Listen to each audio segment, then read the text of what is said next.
Me llamo David Webb. Vivo en Estocolmo, Suecia. Estoy en una pequeña granja. Es importante entender que no estoy dando consejos financieros. El libro que he hecho tiene un propósito mayor que ese. No soy activo en los mercados. No voy en corto en el mercado. Estoy en cosas como las tierras de cultivo. Estuve gestionando renta variable pública y, en última instancia, fondos de alto riesgo durante las secuelas de la crisis financiera asiática y el periodo previo a la burbuja y el estallido de las .com. Y me di cuenta de que los flujos de fondos eran muy grandes en relación con el tamaño de la economía estadounidense, por ejemplo, o de la economía mundial.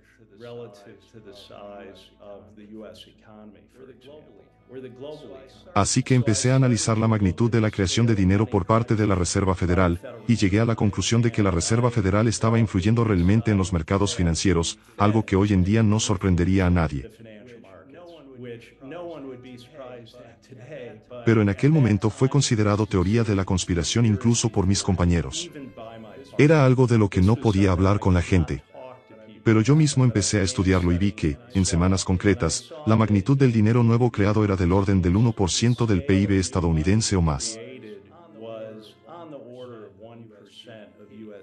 Ahora, lo que eso significaba, dado que la economía de Estados Unidos estaba creciendo tal vez un 3 o 4% en un buen año para tener la creación de dinero en esa escala en una sola semana, significaba que la creación de dinero era muy superior a cualquier crecimiento económico real. Así pues, el mecanismo de transmisión de la creación de dinero a la actividad económica real se estaba rompiendo.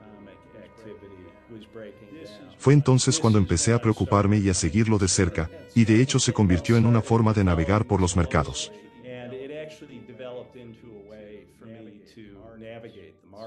Así que lo apliqué y me las arreglé para proteger a las personas de las que era responsable como clientes durante la burbuja y la quiebra y me fue muy bien durante ese periodo armado con este conocimiento.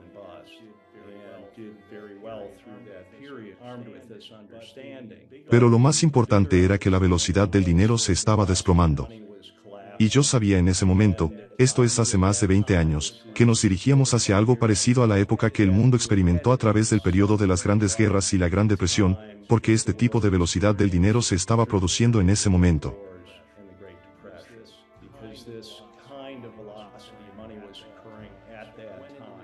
Así que profundicé en el tema y estudié todo lo que estaba ocurriendo en el siglo XX. Vio que este era el mejor periodo análogo para comprender en qué estábamos entrando entonces. Así que he seguido esto muy de cerca. Lo he aplicado en mi trabajo, en lo que hacía, por lo que tenía una comprensión efectiva del mismo. Lo importante es entender ahora que la velocidad del dinero, que es la relación entre el crecimiento económico y el dinero o la creación de dinero, la oferta de dinero se ha roto y ahora está en un nivel más bajo velocidad del dinero de lo que fue en cualquier momento durante la Gran Depresión y las guerras mundiales.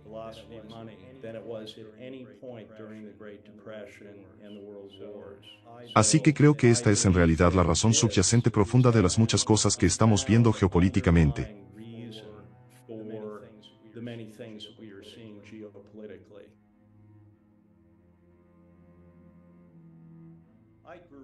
Crecí en una familia de médicos e ingenieros. De niño no se dedicaban a las altas finanzas. Pasé básicamente por el comienzo del colapso industrial de Cleveland.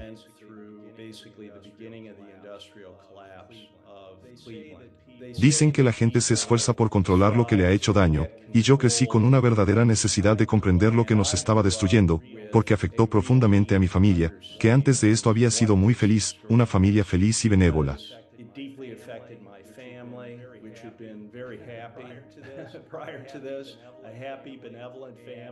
Y literalmente destruyó el lugar donde crecí.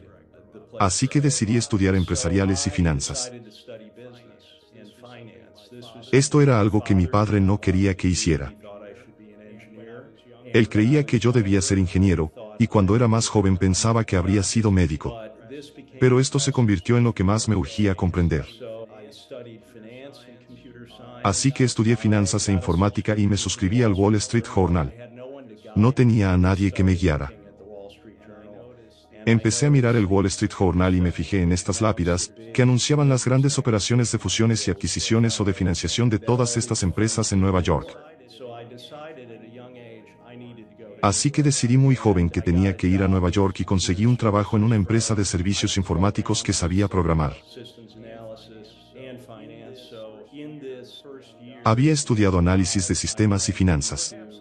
Así que en este primer año como un chico joven, fui a quizás literalmente cada empresa financiera en la ciudad de Nueva York con los equipos de ventas. Eso ayuda a la persona, creo, a empezar a entender las cosas a un nivel intuitivo con solo verlas. No es tan intimidante. Una vez en estos lugares, las cosas intimidan si nunca te has topado con ellas. Así que todo eso ocurrió en mi primer año. Y entonces uno de mis clientes, que era Fusiones y Adquisiciones Grupo allí, dos analistas estaban dejando. Uno iba a la Harvard Business School y el otro a la oficina de Londres. Y el comercial con el que trabajé en esa cuenta volvió y me dijo que necesitaban a alguien con experiencia en finanzas e informática. Y en ese momento me di cuenta de que ese iba a ser yo. Así que lo hablé con mi mujer. Me presenté en esta oficina muy temprano al día siguiente. No había nadie. Tuve que esperar cerca de una hora a que empezara a entrar gente, y se escandalizaron de que yo pensara que tenía algo que hacer sugiriendo que podía trabajar allí. Procedieron a hacerme pasar una mañana impactante y estresante. Me llevaron ante uno de los vicepresidentes senior, que escuchó lo que tenía que decir y me dijo, bueno, será mejor que estés seguro de que quieres hacer esto, porque si la cagas, te vas. Cuando me fui, pensé que quizá no era tan buena idea. Probablemente no debería haberme molestado, ¿sabes? Efectivamente, volvieron a llamar.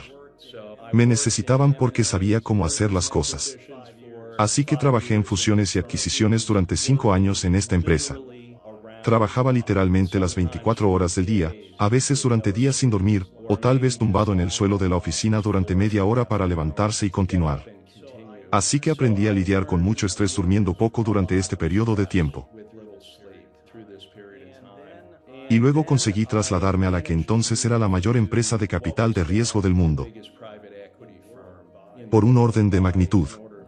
Elegí ir allí en lugar de quedarme. Tuve otra oferta de un grupo de fusiones y adquisiciones en LF Rothschild que habría sido por alrededor del doble de la indemnización, pero sentí que iba a haber un choque de algún tipo, y un mes más tarde fue el lunes negro, octubre del 1987, y LF Rothschild fue aniquilado, perdió todo su capital.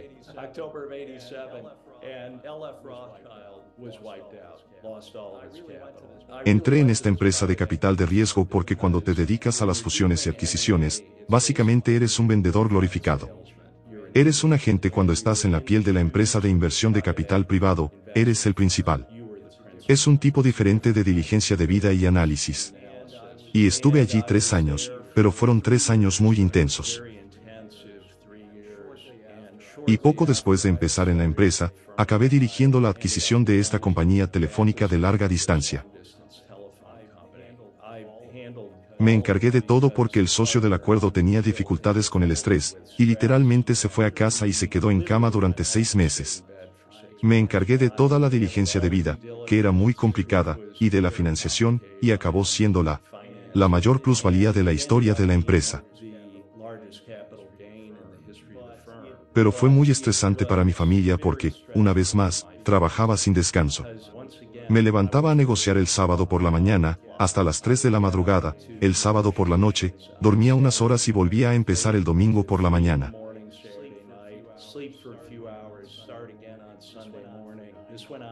Esto duró 9 meses cuando terminó. Tardé unos meses, pero al final mi mujer me dijo, si hubiera sabido que nuestra vida iba a ser así, no me habría apuntado. Y eso me destrozó. Saqué un atlas de carreteras de Estados Unidos. Lo repasamos página a página y pensamos a dónde podíamos llegar. ¿Dónde podríamos ser felices? No podía quedarme así. Cabía la posibilidad de que fuera a su oficina de Londres, pero sabía que eso sería aún más intenso. Sería más de lo mismo. Una vez que he hecho algo, no necesito seguir haciéndolo. Aprendo lo que tengo que aprender de ello. Creo que soy diferente a otras personas en este mundo financiero, porque en realidad no me importa el dinero. No lo hago por eso. Es algo que debería salir de lo que estás haciendo, y no necesitas mucho. No hay razón para que necesites más y más y más. Siempre me impulsó a entender las cosas, y eso en realidad me dio una ventaja. Entendía cosas que los demás no entendían. Así que al final decidimos volver a Cleveland, donde crecí, y compramos una casa que estaba dentro del sonido de las campanas de la iglesia, donde estaba la casa de mi abuelo. Mi recuerdo de los domingos cuando mi padre nos llevaba a casa del abuelo. Así que fue realmente volver a casa para intentar poner cordura. Pero la intensidad volvió cuando empecé a gestionar en los mercados públicos, y me di cuenta de que los mercados públicos eran incluso menos eficientes que los privados,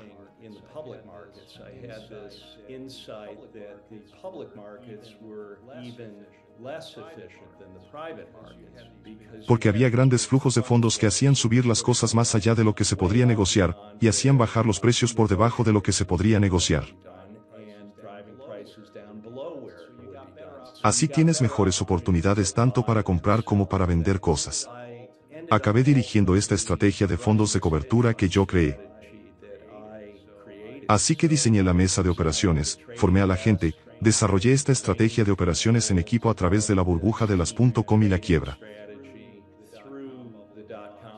Normalmente ocupábamos entre 3 y 400 puestos. Al mismo tiempo, yo había desarrollado una estrategia para estar corto del mercado utilizando cientos de posiciones para que todas estas acciones locas de las .com, ninguna posición de esas pudiera matarnos. Pero con todas estas posiciones, teníamos una especie de visibilidad del mercado y de los flujos de fondos y de lo que estaba ocurriendo. Nos iba excepcionalmente bien. La gente no entendía cómo nos iba tan bien. Teníamos consultores de todo el mundo que volaban a Cleveland y venían a la oficina. Lo macro que estaba mirando era esta tasa de crecimiento del dinero. Siempre está creciendo, ya sea acelerándose o desacelerándose. Y sabía que teníamos 1 o 2 días de margen una vez que viera las cifras para posicionarnos antes de que el mercado se volcara o se acelerara al alza.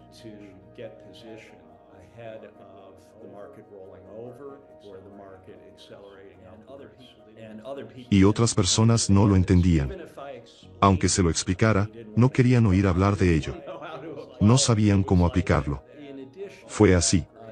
Además, siempre he funcionado con un modelo mental de lo que ocurre en el mundo, y supongo que me diferencio de otras personas en que a lo que presto atención es a lo que no encaja en mi modelo. Eso es lo que puede matarte. Así que presto atención a lo que no tiene sentido para mí, a lo que no encaja. Tienes que dejarlo todo. Imagina que estás en una posición muy apalancada con cientos de posiciones. Cuando surja algo que no se ajuste a ti, préstale atención inmediatamente. Así que la sala de operaciones era una redacción, una operación de investigación. Así que prestábamos atención a las cosas segundo a segundo, e indagábamos en lo que no tenía sentido. Así que durante este periodo de tiempo, también empecé a cambiar, creo, como persona, porque veía cosas que no estaban en la narrativa de las noticias que la gente aceptaba sobre lo que estaba ocurriendo.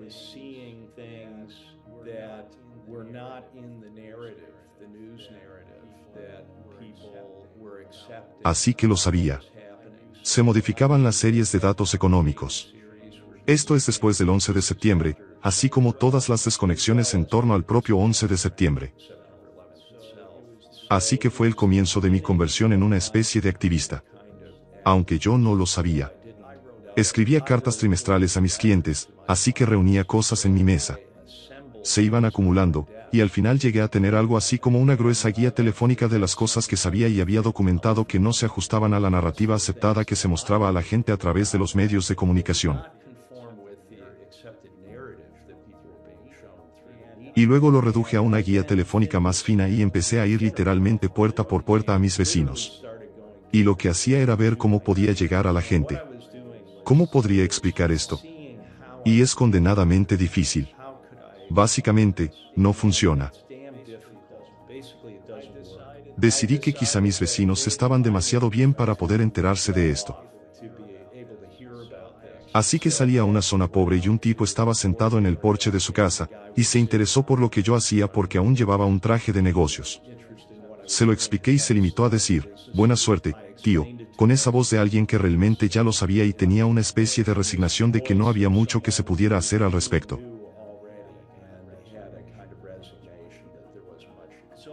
Así que ha sido un largo viaje para mí, tratando de exponer las cosas. Esperaba que se produjeran insolvencias a gran escala tras la burbuja inmobiliaria. Era consciente de lo que ocurrió durante la burbuja inmobiliaria y de cómo se gestó en 2003. Me reuní con George Soros. Le mostré un gráfico del crecimiento de los valores respaldados por activos, y le dije que esto sería la base de la próxima burbuja y colapso. Y me dijo, estás loco. Así que o no lo sabía o no quiso reconocerlo en aquel momento. En 2003. Lo que estaba ocurriendo era un tremendo crecimiento del complejo de derivados. Empecé a preocuparme por los derivados a principios del año 2000, tras la burbuja de las .com. En aquel momento, el complejo de derivados era aproximadamente el doble del PIB mundial. En 2007, era 10 veces el PIB mundial. Ese crecimiento en tal vez 5 o 6 años. Así que la financiarización estaba superando a cualquier cosa real en la Tierra ya en ese momento. Y este crecimiento de los valores respaldados por activos, lo que estaba sucediendo era que el proceso de hacer cualquier suscripción de crédito a las amarras se había deslizado, y esto se hizo por diseño. Antes, los bancos se encargaban de suscribir los créditos, es decir, querían recuperar el dinero que habían prestado, por lo que analizaban si el prestatario podía devolverlo. Pero durante este periodo de tiempo, el sector bancario pasó a la titulización de préstamos. Así que se convirtió en un negocio de originar préstamos sin preocuparse de si podrían ser devueltos. Los préstamos estaban todos empaquetados, ya fueran préstamos AAA o préstamos de alto riesgo o préstamos para barcos o préstamos para coches, cualquier cosa. Estos grupos se estratificaron. Si lo piensas, tienes un 20% superior, el 20% siguiente, y así hasta el fondo. Y la idea era que cualquier impago afectaría primero al tramo peor calificado. Así que para que los impagos de ese fondo lleguen a la parte superior del fondo, el 20%, habría que agotar el 80% de todo el capital del fondo. Así que la parte superior se clasificó AAA. Solo estructuralmente, podrían hacerlo. El problema era que nadie quería comprar los tramos de menor calificación, así que utilizaron un aspecto del mercado de derivados, la obligación de impago de crédito CDO, para comprar la protección contra el impago de los tramos de menor calificación.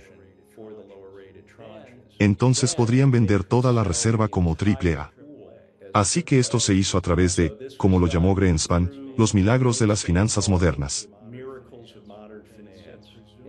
Y dijo que, presumiblemente, el riesgo lo asumirán quienes mejor puedan asumirlo en ese momento. Así que como todo podía venderse como AAA y los rendimientos eran mejores que los de los bonos del Tesoro y la Fed estaba creando tanta liquidez, estos fondos se vendieron 10 veces más sobre una base sintética moteada, también en el mercado de derivados.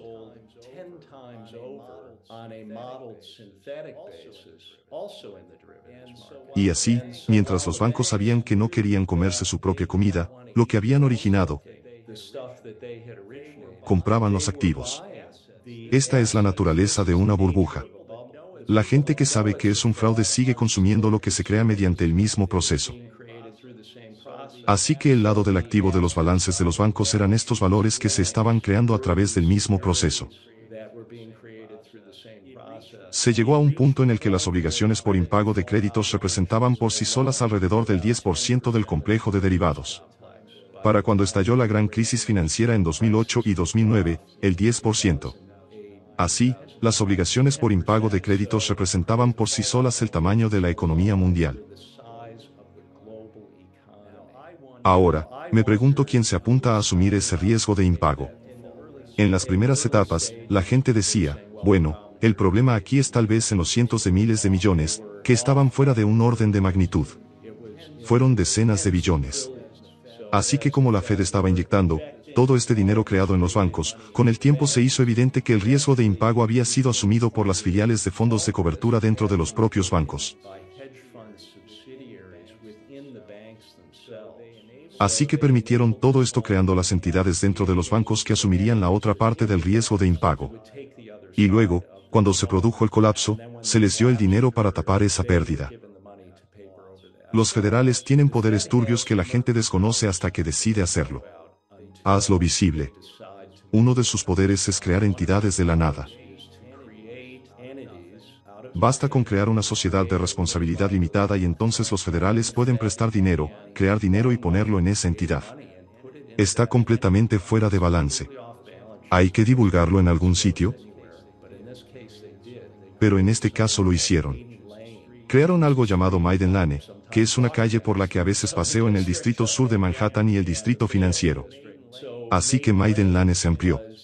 Esto creó dinero para comprar estas posiciones problemáticas de los bancos, quitárselas de las manos a los bancos.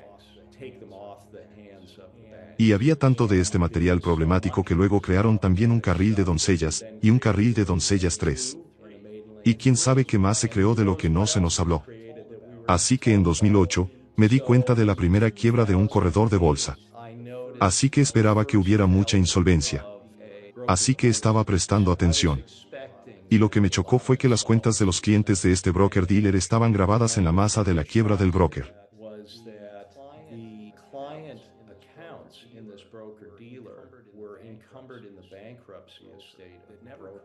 Eso nunca podría haber ocurrido antes en toda la historia de los valores, eran propiedad personal.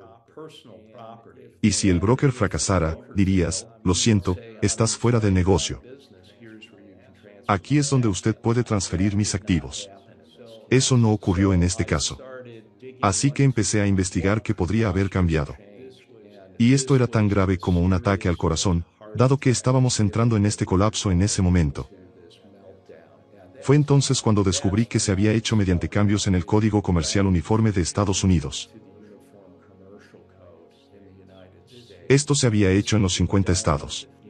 Así que era algo que podía hacerse muy discretamente durante un largo periodo de tiempo y no tenía que hacerse a nivel federal, no llamaba la atención. Lo que hicieron fue crear una nueva construcción jurídica de un derecho de seguridad. Ahora, antes de esto, como he dicho, los valores durante 400 años eran propiedad personal. Este concepto de un derecho de seguridad rompió eso. Ese es su propósito. Así que lo que tienen las personas y las instituciones y los fondos de pensiones, incluso los inversores sofisticados, todo lo que tienen es un derecho. Es una reclamación. Es un crédito contractual muy débil en caso de insolvencia. Así que es una apariencia de propiedad. A veces se denomina propiedad efectiva, que suena bien, pero lo que significa es que recibes dividendos, recibes un poder, eres el propietario del título. Usted puede, por supuesto, usted puede comprar y vender, pero se puede ver en los documentos que he encontrado que el propietario legal es en realidad la entidad que controla la garantía con un interés garantizado.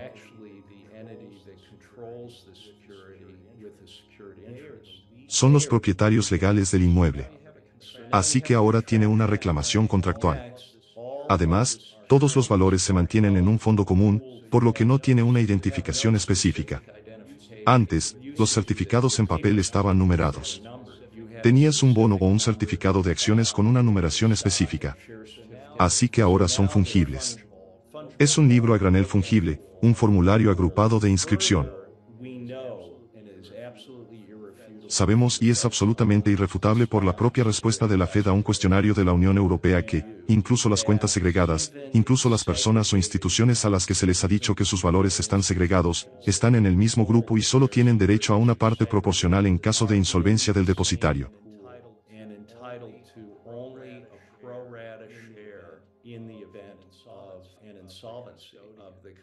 Así que, de nuevo, la segregación es solo una apariencia. A la gente se le dice que es un subterfugio absoluto. Y lo chocante es que ni siquiera los inversores institucionales más sofisticados lo entienden, o no quieren saberlo.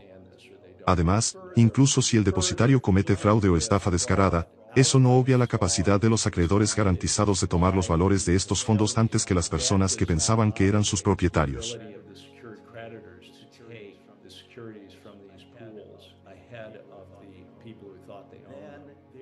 Después, en 2005, se modificó la ley de quiebras en Estados Unidos, creando algo llamado Safe Harbor. Una vez más, eso suena bien, pero lo que significa Safe Harbor es puerto seguro para los acreedores garantizados para tomar los activos del cliente y hacer lo que deseen con ellos. Así es absolutamente seguro que, incluso en caso de fraude, se quedarán con los activos del cliente. Así que antes de este cambio en la ley de quiebras, había algo llamado transferencia fraudulenta, transmisión fraudulenta. Y el administrador de la quiebra tenía el deber de recuperar cualquier activo que hubiera sido transferido fraudulentamente.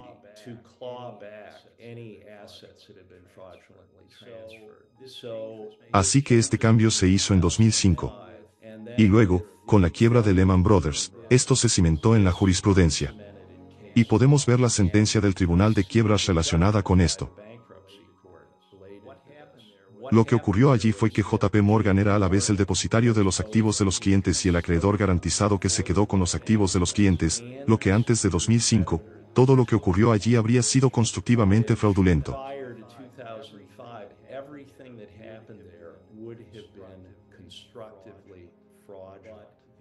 Pero el juez de quiebras, este es el Distrito Sur de Nueva York, que es Manhattan, falló a favor de JP Morgan, que JP Morgan absolutamente tenía derecho a tomar los activos de los clientes.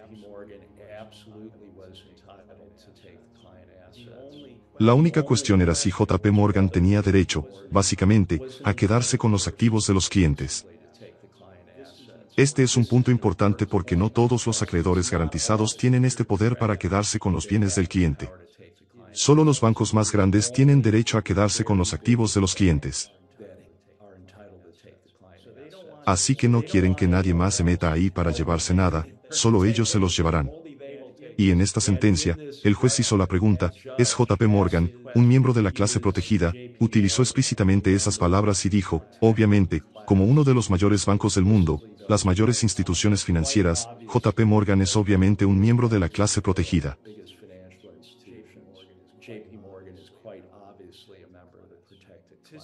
Ver esto en una jurisprudencia de quiebra del tribunal, creo que es algo muy fuerte. Es como ese documento directamente de los federales proporcionado al Grupo de Seguridad Jurídica. Esto es difícil de refutar. Un custodio tiene los registros de quien posee qué.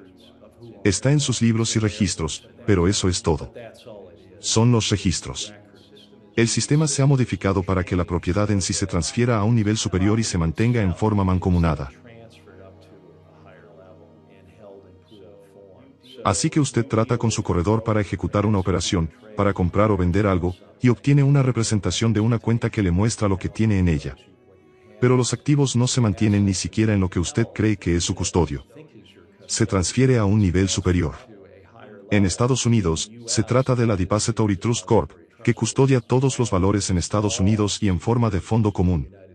Así que los propios corredores están abajo en la cadena alimentaria.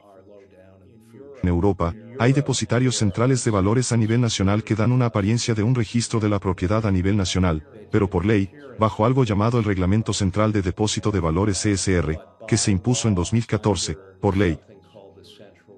Estos valores son transferidos por un enlace obligatorio a un depósito central de valores internacional.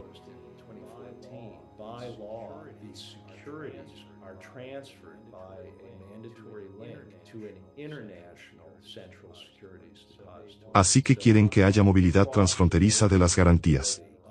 En Suecia, por ejemplo, existe un registro local, pero luego los valores suben a Euroclear Bélgica.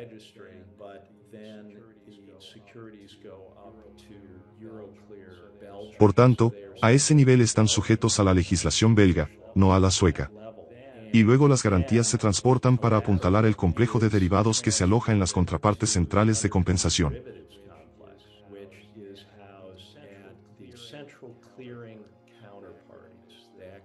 El acrónimo es SP. Así que este es el propósito de llevar la garantía hasta este nivel de contraparte central de compensación.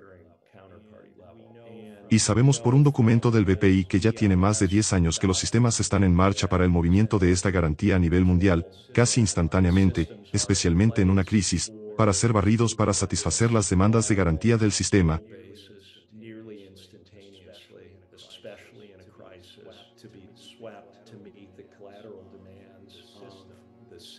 Los acreedores garantizados. También asociado a esto, tenemos que entender que los derivados solían ser bilaterales. Cuando se firmaba un contrato, se sabía quién era la contraparte y se tenía en cuenta su calidad crediticia. Estaban del otro lado en nombre de la reducción. Riesgo, en realidad aumentaron el riesgo. Crearon un riesgo monolítico porque forzaron la compensación centralizada, de modo que la SS es la contraparte en todos los contratos de derivados. Las partes compensadoras centrales son las contrapartes. ¿Qué significa eso? Si la propia entidad central de compensación quiebra, no habrá contraparte que cumpla los contratos de derivados para todo tipo de cosas, pero especialmente para las personas que piensan que han cubierto su riesgo a la baja en el colapso.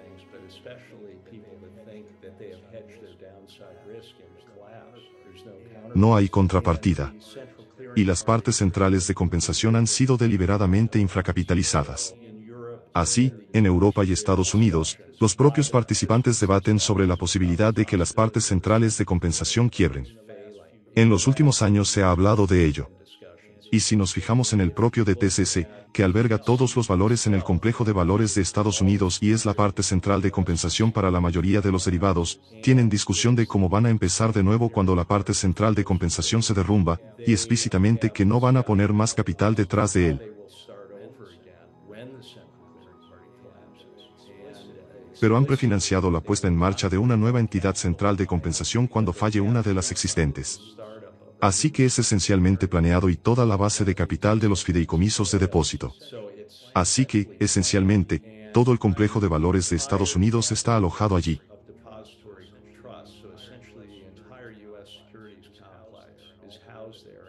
Y todos los derivados, el capital total es de $3.500 millones.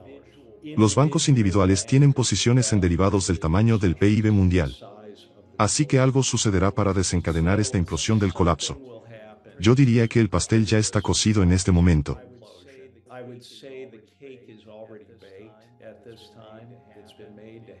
Se ha hecho que ocurra porque tomar los tipos de interés después de haberlos mantenido a cero durante 15 años, que era una locura para empezar y no tenía por qué ocurrir, se hizo que ocurriera. Y luego, en un año, volver a superar el 5%. Y si estás notando que no paran, las tasas siguen subiendo. Voy a repasar lo que eso significa para el sistema financiero mundial. Cuando los tipos de interés estaban al 5%. Si un bono paga $5. Para simplificar, digamos que se trata de una perpetuidad, lo que significa que no hay que tener en cuenta una fecha de vencimiento. Así que si paga $5, vale $100. Pagaría $100 por eso porque los tipos de interés son del 5%. Ahora bien, si el Banco Central hace bajar los tipos de interés al 1% y el bono sigue pagando $5, ahora 5 son el 1% de $500. Así que el valor del bono se multiplica por 5 al bajar así los tipos de interés. Y fue aún más lejos porque lo llevaron a cero. Así que esta es la fuente de la burbuja financiera que hemos experimentado, la burbuja de todo, como algunos lo llaman, y todo el sistema financiero es básicamente una perpetuidad.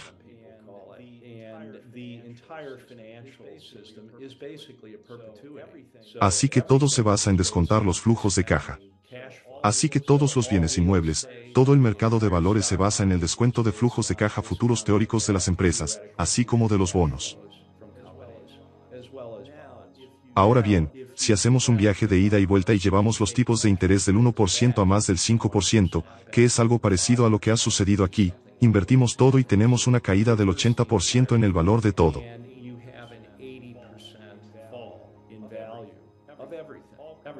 Todo, todos los bienes raíces comerciales, el mercado de valores, todo.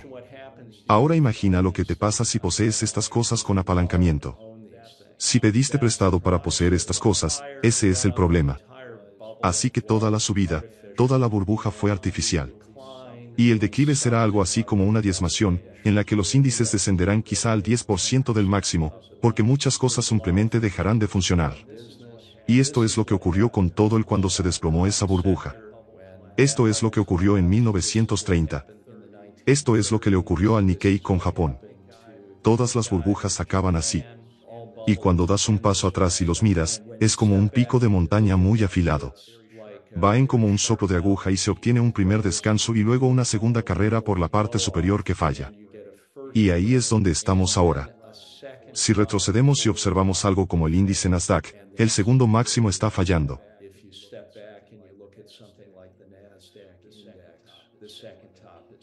Lo cual es comprensible, dado que el rendimiento de los bonos sigue subiendo. Así que cuando esto empiece a implosionar, las insolvencias aumentarán debido al nivel de deuda, y habrá una petición automática de más garantías que se transferirán al complejo de derivados en las contrapartes centrales de compensación.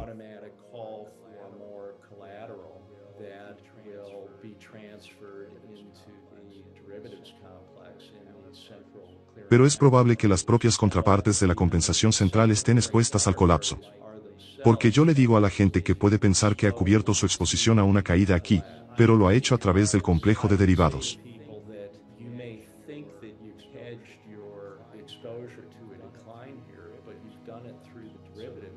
Así que el riesgo está en el complejo de derivados, no desaparece, no se desvanece. Está todo ahí. Y este dolor se acumulará en las contrapartes centrales de compensación. Y entonces fracasarán. Y básicamente nos están diciendo que fracasarán. Y cuando eso ocurra, las personas que pensaban que habían cubierto su exposición, incluidas las instituciones más sofisticadas de los fondos de pensiones, no tendrán protección, y los acreedores garantizados tomarán todas las acciones y bonos subyacentes, lo que les dará el control de todas las empresas públicas.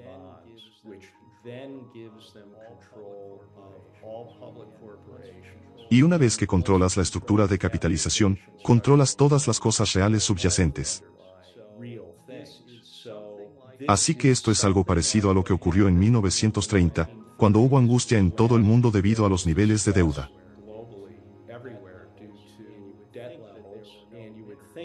Y se podría pensar que no hubo ganadores, pero sí los hubo porque los bancos controlados por la Reserva Federal, por ejemplo, en Estados Unidos, estaban destinados a sobrevivir. 9.000 bancos de Estados Unidos se vieron abocados a la quiebra. Las personas que tenían dinero en esos bancos perdieron todo su efectivo, pero sus deudas no fueron canceladas. Sus deudas se consolidaron entonces en el sistema de la Reserva Federal y se impusieron para que la gente que estaba endeudada tuviera problemas. Incluso la gente rica lo perdió todo. La diferencia esta vez es que no solo persiguen los bienes gravados por deudas. Han diseñado esto para que puedan tomar cosas, todos los valores como garantía de las personas y entidades que no tienen préstamos en su contra.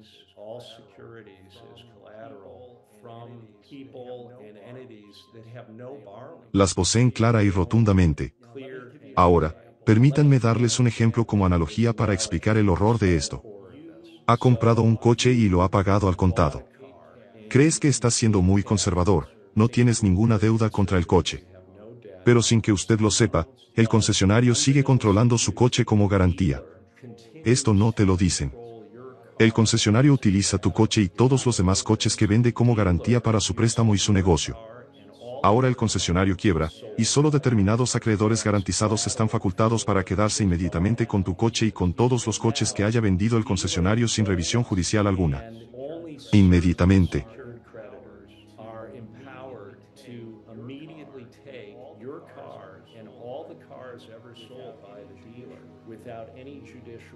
Cuando describo esto a la gente, se preocupan por sus coches. No se trata de tu coche. Es una analogía de lo que se ha hecho. Es mucho peor que si se tratara de tu coche, porque se trata literalmente de todo el complejo de valores a nivel mundial. Por tanto, no se trata de que su insolvencia provoque la pérdida de su patrimonio. Es la insolvencia de las personas que utilizaron en secreto tu garantía como si fuera de su propiedad sin decírtelo ni revelarlo.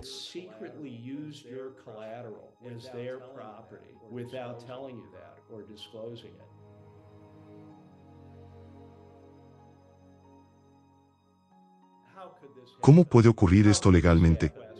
Es una buena pregunta, y quizá haya alguna esperanza para la humanidad en evitarlo. Al cuestionar todo este constructo porque es un constructo, nada de esto es real. Hay cosas reales en el mundo. Pero esto no es real. Pero intentarán convencernos de que, bueno, sienten que lo hayas perdido todo. Es una historia elaborada. Así que sí, han cambiado la ley. ¿Se puede impugnar? Eso es lo que tiene que pasar. Así que este fue el proceso. Lo cambiaron en el Código Comercial Uniforme. Esto fue a partir de 1994. En realidad, los esfuerzos en este sentido se remontan a la década de 1960, cuando se inició el proceso de desmaterialización de los valores para mantenerlos todos electrónicamente, algo de lo que algunos desconfiaban entonces, y tenían razón en desconfiar. Está claro que ese proceso inicial fue dirigido literalmente por la CIA. Y esto no es teoría de la conspiración. El hombre que fue acusado de formar la Depository Trust Corp en sus propias memorias y en entrevistas, revela que fue agente de carrera de la CIA desde que era joven. Así que había un gran propósito estratégico detrás de esto.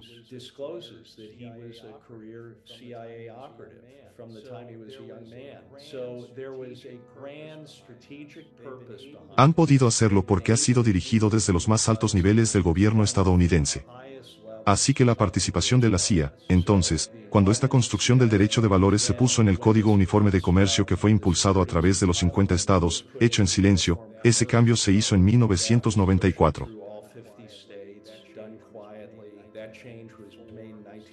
Así que tardaron unos 10 años en hacerlo y en todos los estados. Luego cambiaron la ley de quiebras en 2005, y entonces estuvo lista para ponerse en marcha con la prueba del caso Lehman Brothers en 2008. Así que hay un plan ejecutado durante décadas para hacer esto. Entonces iniciaron un proceso de armonización, que debía imponer este modelo en la legislación de todo el mundo. Y lo hicieron a través de la Unión Europea. El primer debate documental en la Unión Europea data de 2002. Así que ahí empezó el proceso. Luego, tras la quiebra de las .com y la Unión Europea, crearon algo que llamaron el Grupo de Seguridad Jurídica. Y de nuevo, eso parece algo bueno. Pero lo que quieren decir es la seguridad jurídica de que los acreedores garantizados se quedarán con los activos del cliente. Y trabajaron en esto durante años averiguando cómo subvertir la ley local. Si lo piensas, los derechos de propiedad son algo sagrado. Es algo que debería preocupar a todos. Y por extraño que parezca, incluso las personas que participan en su realización deberían preocuparse por ello en gran medida.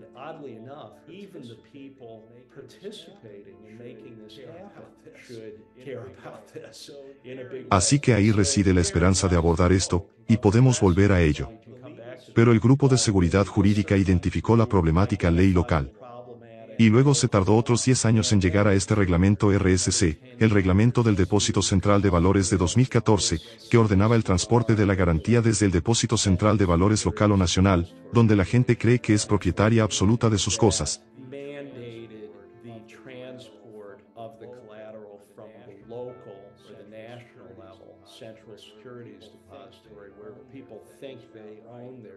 Su registro de propiedad está ahí y los valores se transfieren a este nivel de depósito central de valores internacional y luego a las contrapartes centrales de compensación. Así se ha hecho en derecho. Se ha hecho legalmente. Debe ser atacado legalmente. Debe desmantelarse legalmente. El poder detrás de todo esto es el control privado de los bancos centrales. Y cuando miras alrededor del mundo, todos están controladas por el sector privado. No se le permite saber realmente quién controla la Reserva Federal y cómo se controla. Sabemos que está controlada de algún modo por un conjunto de bancos.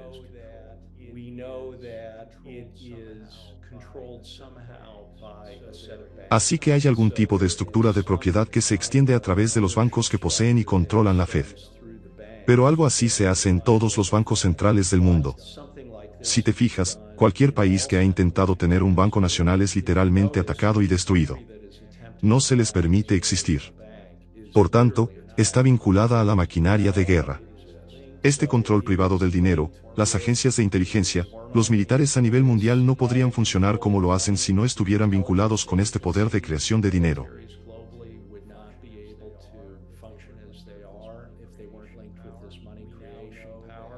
Ahora sabemos que, cuando éramos niños, quizá pensábamos que el dinero que te presta el banco son los ahorros de otra persona que te están dando. Es un juego de suma cero. Creo que ahora sabemos, con la magnitud del dinero creado durante el periodo COVID, que no es así. La escala supera cualquier actividad del mundo real y se crea de la nada. Así que este es el poder que lo controla todo. Controlan todos los partidos políticos, todos los gobiernos, todas las grandes empresas, los medios de comunicación. Y así fue hasta entrado el siglo XX. En este periodo en el que la velocidad del dinero se desplomaba. Eso es básicamente un colapso de su sistema de control. El dinero es un sistema de control muy sofisticado porque no requiere apenas aporte energético. La gente está dirigida por la persecución de incentivos monetarios, pero este poder a través del uso excesivo crónico, cuando llega a este punto en el que no importa cuánto dinero se crea, no se está traduciendo en un crecimiento económico real, entonces entra en una burbuja financiera, y entonces se obtiene el colapso mayor de todo el sistema.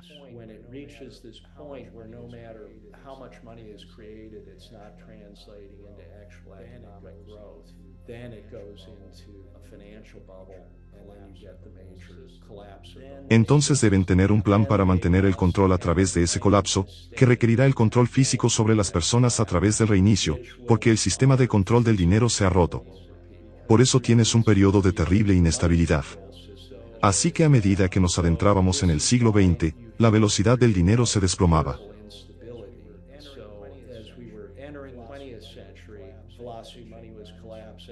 Entonces la dinastía Qing se derrumbó. Es un fenómeno global que acabó con el dominio dinástico en China. Después, entre 1914 y 1918, el imperio turco-otomano se derrumbó. El imperio austrohúngaro, el imperio ruso, Alemania estaba destruida, y el imperio británico había pasado su cenit y se estaba derrumbando realmente en ese momento. Así que es un colapso global, y la gente que controlaba el poder bancario a través de eso logró mantener el control. Y lo hicieron subyugando a las poblaciones.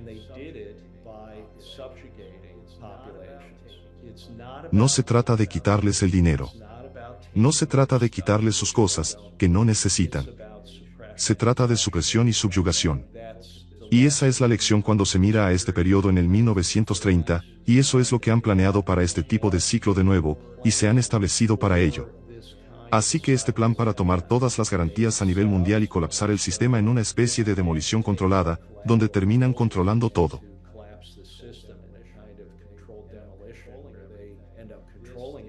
Este diseño se puso en marcha hace más de 50 años. Puede que el horizonte de planificación fuera más largo, pero podemos ver pasos concretos. A partir de los años 60, con la desmaterialización. Así que cuando esto se está desarrollando, esta ola de insolvencias, y se crea una urgencia para tomar la garantía, la gente estará aterrorizada, tendrán pánico. Y sabemos que el miedo apaga el pensamiento crítico, así que la gente entrará en modo pánico.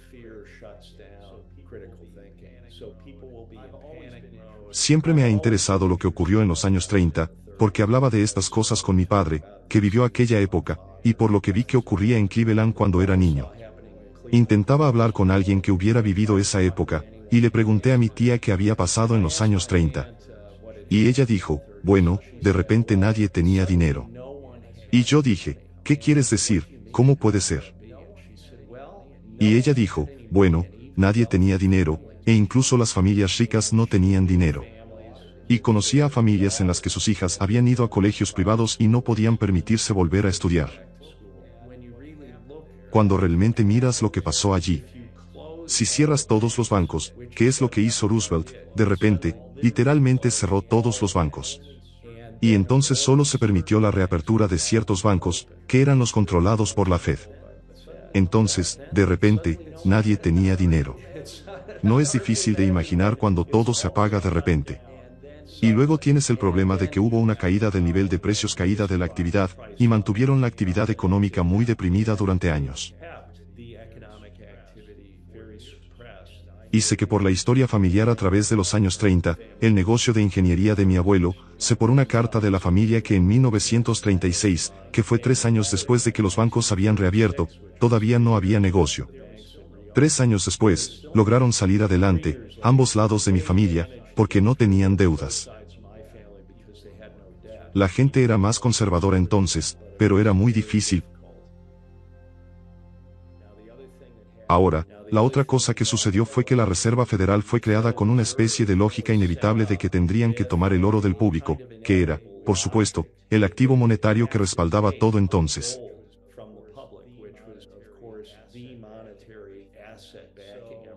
Así que el oro del público fue confiscado bajo la queja de que el público estaba acaparando el oro. Pero entonces, ¿qué hicieron la Fed con él? La Fed acaparó el oro y no lo utilizó para ampliar el crédito. Mantuvieron las condiciones estrictas. ¿Qué tenemos esta vez? El oro no es la garantía subyacente en este sistema. Todos los valores son globales. Así que se tomarán bajo el argumento de que, bueno, tenemos que salvar estas instituciones sistémicamente vitales para que podamos reiniciar la economía de nuevo. ¿Cómo podríamos reactivar la economía si no se les protege? Así que esa será la razón esgrimida. Y es como un juego de monopolio, donde todas las piezas, todo el dinero en el tablero se tiran de nuevo al banco. Y entonces dicen, vamos a empezar un nuevo partido y volveremos a empezar partiendo de la base de que nosotros lo tenemos todo y vosotros no. ¿Quieres que te preste algo? Y esto es lo que serán las CBDC, la moneda digital del Banco Central. Será muy difícil que la gente se niegue a utilizarlo porque literalmente no podrá comer. Tendrán una aplicación que podrán descargarla. Esta será la ayuda. Esta será la caballería cabalgando al rescate. Solo tienes que descargarte esta aplicación y podrás cargar tu teléfono con algo de dinero para poder ir a comprar leche. Pero cada vez que lo usas les estás pidiendo dinero prestado. Te tienen de nuevo. Ocurrirá muy rápido. Esto se desarrollará en un ambiente de crisis muy aterrador y la gente tendrá dificultades para negarse. Por eso es tan importante difundir esta concienciación de antemano, para que la gente entienda lo que está ocurriendo y pueda comprometerse hasta la cúspide del sistema. Tiene el potencial de activar a personas muy capaces hasta la cima del sistema. Tiene el potencial de unificar a la gente contra esto.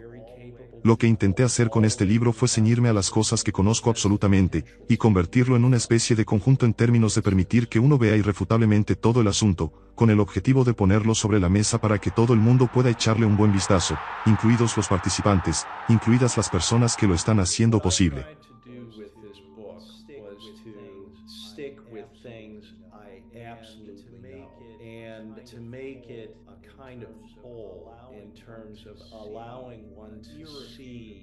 Irrefutably the whole thing with the aim of pulling it out on the table so that everyone can have a good look at it, including the participants, including the people that are making. Tengo la premisa de que esto se está haciendo en gran medida inconscientemente, que el resultado final de esto no ha sido realmente comprendido en su totalidad por los participantes, y que tal vez incluso las personas en la parte superior de esto no entienden lo que está a punto de suceder, y que serán destruidos por su propia mano si hacen esto. Perhaps even the people at the very top of this do not understand what is about to happen, and that they will be destroyed by their own hand if they do this. Así que es el resultado de una especie de lógica inevitable que tienen que controlar todo lo que ahora se ha llevado al grado máximo, donde se puede ver mientras que está en el diseño inteligente. Es literalmente una locura hacer esto porque nadie quiere esto y lo otro.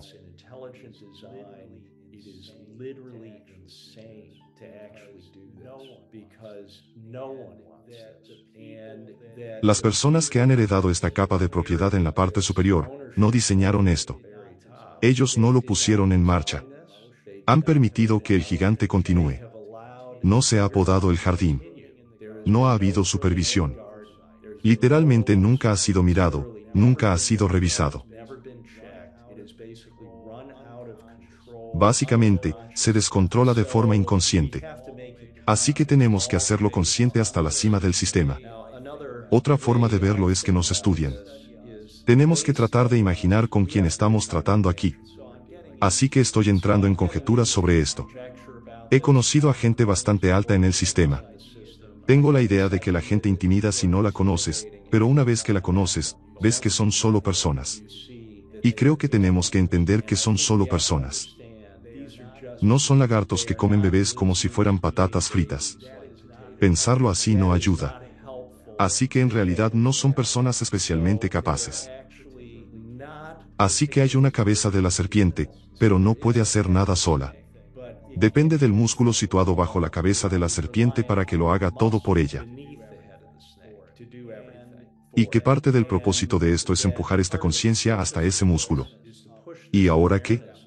¿Qué aspecto tendría? Podría parecer que las personas que controlan las corporaciones que están haciendo todo el trabajo para implementar esto, que se darían cuenta cuando vean esto que no sabían nada acerca de esto, lo que significa que en realidad no tienen un lugar en la mesa. ¿Cómo puede afectar eso a su forma de pensar?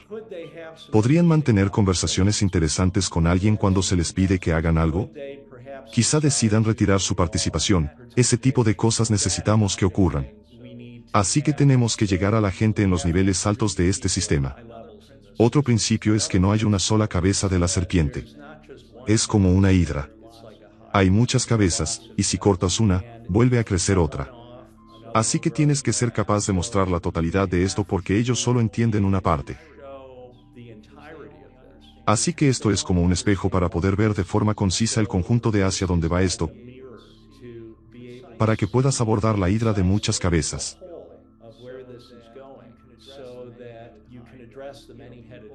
La gente considera que la CIA y todas las organizaciones de inteligencia son muy parecidas. Como ya he dicho, no se ha podado el jardín. Aquí no ha habido ningún descuido. Así que todos están corriendo dentro de sus misiones, esencialmente fuera de control. Esas personas también tienen que ser conscientes de hacia dónde va esto. Ahora, hay gente que son criminales reales que son asesinos en esto, pero no son las personas que dirigen las cosas. En realidad, si se corta el dinero a estas entidades, se acaba. Creo que estamos muy cerca de que se desencadene este colapso. ¿Cuáles son las indicaciones al respecto? Bueno, lo más profundo es lo que se ha hecho con los tipos de interés y dónde están ahora y la magnitud de las insolvencias que hay.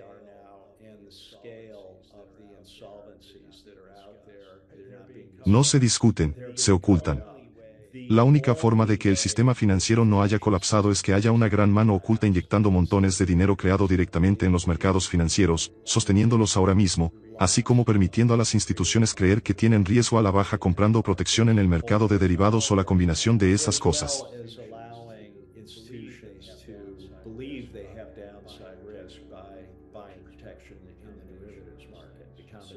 Así que este apoyo, la mano oculta, como yo lo llamo, se puede retirar en el momento de su elección. Pero estamos llegando tarde a este proceso, dado lo que ya ha ocurrido con los tipos de interés.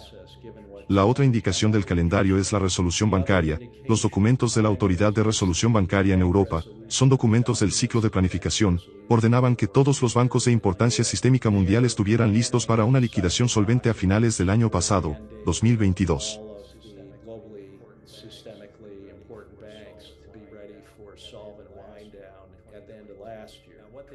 Ahora bien, lo que entienden por liquidación solvente no es la liquidación de todo el banco sobre una base solvente. Serán partes del banco las que seguirán siendo solventes. Pero han ordenado literalmente que tienen que estar preparados.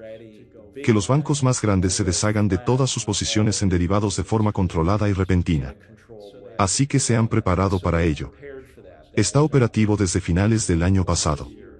Ahora, en el documento del ciclo de planificación de este año, dicen que están en vías de haber completado todo su trabajo a finales de este año, 2023. Así que estas son indicaciones para darles otra idea de la gravedad de esto. Llevan 6 de los 7 últimos años realizando estas maniobras trilaterales con Gran Bretaña, la UE y Estados Unidos. Creo que se les puede haber pasado un año durante COVID, pero en estos ejercicios por parte de Estados Unidos, los participantes son el secretario del Tesoro de Estados Unidos, el presidente de la Reserva Federal, el presidente de la FIC, los jefes de todas estas entidades en este ejercicio, que nunca he visto antes con nada.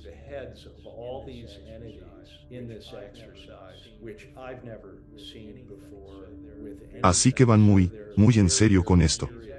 Y estos ejercicios tratan de asegurar la transferencia transfronteriza de las garantías cuando los bancos se pongan en liquidación.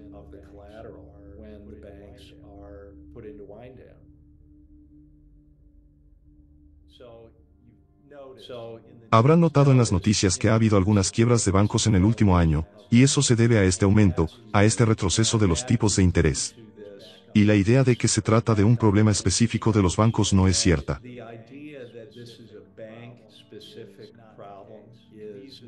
Estos son los canarios en la mina de carbón. Esto es absolutamente sistémico. Volviendo a 1930, la primera gran quiebra bancaria se produjo en 1930. Se permitió que sucediera.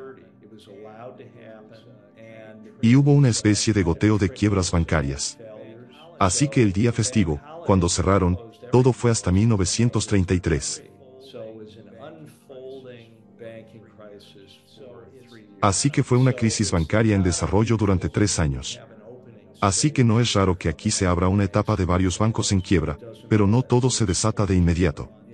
Se desarrolla a lo largo de meses y quizá un par de años antes de llegar al punto en que todo está en caída libre.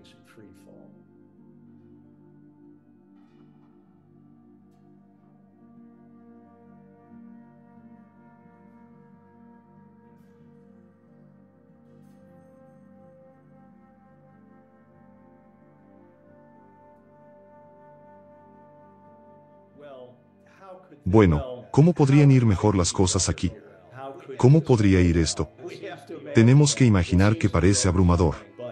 Pero el primer paso es concienciar a las altas esferas para que la gente se dé cuenta de que no queremos que esto ocurra. Se ha llevado a un extremo demencial, y no va a ir bien para nadie. Entonces la gente se queda con la idea de que, bueno, todo se derrumbará sin más, y yo no lo creo en absoluto. Hay un mundo real con una actividad económica real que sigue adelante, a pesar de este sistema, que extrae recursos de las personas y les somete a un enorme estrés, que financia operaciones psicológicas que, por supuesto, son de cara al público. Se utilizan contra la población para extraer sus recursos. Se imponen cargas tremendas a la gente, el estrés es un sistema que subyuga a la gente.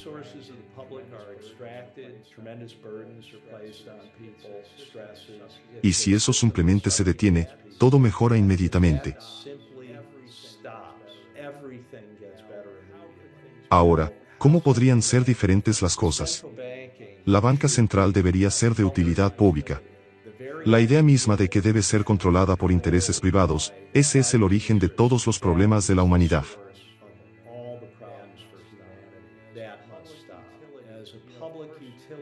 La banca es algo muy útil. Tenemos que darnos cuenta de que no tenemos que volver a los palos y las piedras. No queremos que todo arda hasta los cimientos. Tenemos que recuperar el control de nuestra sociedad, que en gran parte ha sido creada por buenas personas, todas las innovaciones y usurpado. Así que no les debemos nada. Tenemos cosas buenas que han sido creadas. Simplemente no debemos permitir que sigan controlando estas cosas.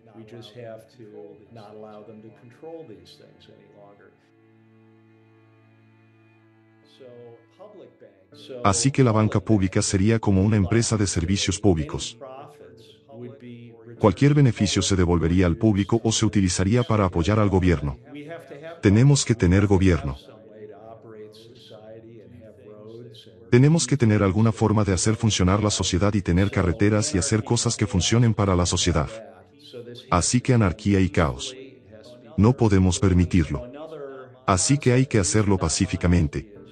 Tiene que hacerse legalmente. Otro concepto y no son ideas mías. Tomo prestadas estas cosas en términos de banca pública, pero también algo como el sistema fiscal, que es realmente una forma de acosar y, de nuevo, someter a la gente. Sabemos que con la escala de creación de dinero, las cosas no se están financiando con nuestros impuestos, pero si tuviéramos un sistema estable, se necesitaría algún tipo de participación de los recursos económicos para hacer funcionar el gobierno. Una forma muy sencilla de hacerlo es aplicar una simple comisión a cada transferencia electrónica de dinero. No sería necesario para el papel moneda, solo para cada transferencia electrónica de dinero. Hoy sabemos que las grandes empresas no pagan impuestos. No apoyan nada.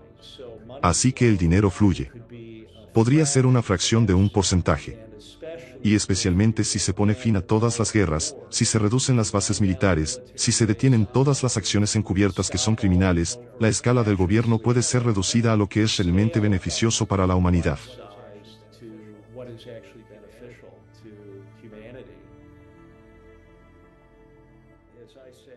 Como digo, nos gobiernan constructos. Ni siquiera son reales. Y si no sirven a la humanidad, hay que detenerlos. Y si vamos a tener construcciones artificiales, deben servir a la humanidad.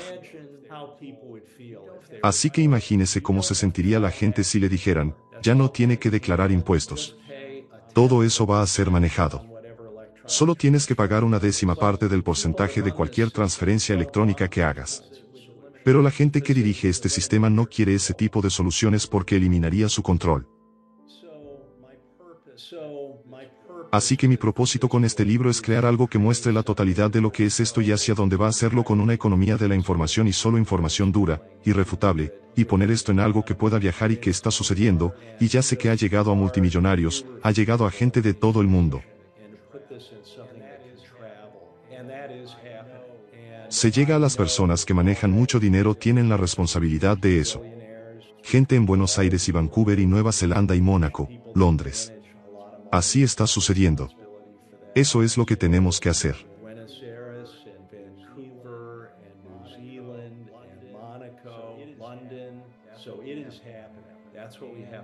Y necesitamos personas en la cima del sistema que no estén a 6 grados de separación de la cabeza de la serpiente, sino más bien a 1 o 2 grados de la cabeza de la serpiente. Tomar conciencia de ello y empezar a decir algo al respecto y empezar a hacer algo al respecto, porque se dan cuenta de que no van a estar protegidos.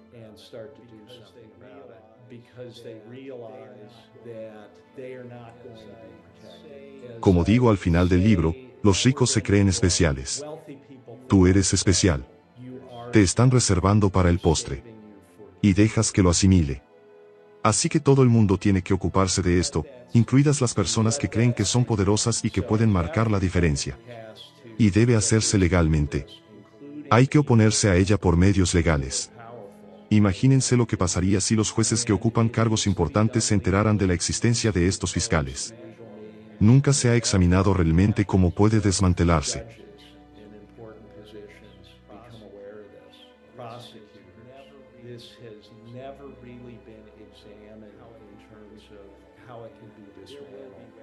Y habrá formas de hacerlo porque es solo una construcción. Así que en términos de consejo a la gente y de nuevo, no puedo dar consejos financieros. No conozco su situación personal.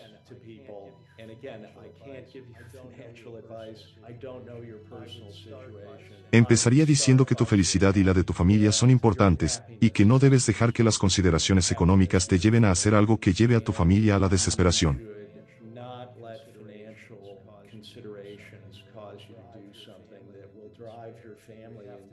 Tienes que ser capaz de superar estos años, pero si hay cosas que puedes hacer que te alivien el estrés, deberías plantearte hacerlas. Y una de ellas podría ser eliminar todas las deudas. Así que tienes que superar esta noción de que debes usar dinero prestado para controlar más cosas. Quieren que lo hagas porque, cuando baje el nivel de precios, no podrás pagar el servicio de esa deuda. Así que aprovecha el tiempo que le queda para vender cosas con las que saldar sus deudas. No tiene sentido tener dinero en los mercados financieros cuando también se tienen deudas. Hay personas que conozco que han vendido sus casas, lo cual es una decisión difícil de tomar, y simplemente están alquilando para asegurarse de que no tienen ninguna deuda. Así que tienes que preguntarte, son decisiones personales, ¿cómo te sientes al hacerlo?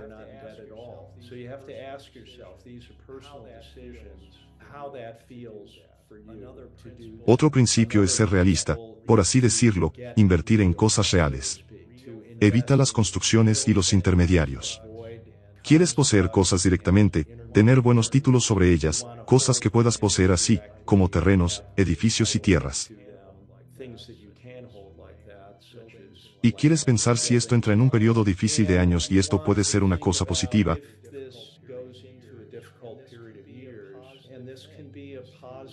Es tener una capacidad de producir alimentos en los años 30 para ambos lados de mi familia, no eran agricultores, pero tuvieron que recurrir a la familia que tenía granjas con el fin de complementar su alimentación. Era importante. Así que, de nuevo, eso puede hacerse de forma positiva. Inviertes dinero en construir un invernadero, tienes un gran jardín y un huerto, puede que elijas vivir en una zona más rural. Hablando con gente que pasó por la depresión, había un amigo mío mucho mayor que yo. Sabía que había vivido la depresión y le pregunté sobre ello y me dijo, bueno, ya sabes, mis padres murieron en un accidente de coche. Estaba en la granja de mi abuelo y no sabía que había una depresión. Así que estaba en esta granja con sus primos. Eso te dice algo. De niño, estaban muy bien. El libro que he escrito se llama The Great Packing, y puedes encontrarlo en una página de aterrizaje en The Great. Hay un PDF gratuito que puede descargar. Lo he hecho así porque así se acercará a la fricción cero y podrá extenderse globalmente. Y eso está ocurriendo de verdad. Algunos dirían, seguro que te pagan algo por esto. Y sé que si me hubieran pagado algo, lo utilizaría para difundir el libro. Entonces, ¿por qué hacerlo? Que sea de fricción cero. Esto es lo más importante que puedo hacer ahora mismo. Hay libros en papel que se pueden conseguir a través de Lulu, y esos cuestan algo porque cuesta algo producirlos y se pueden entregar en todo el mundo.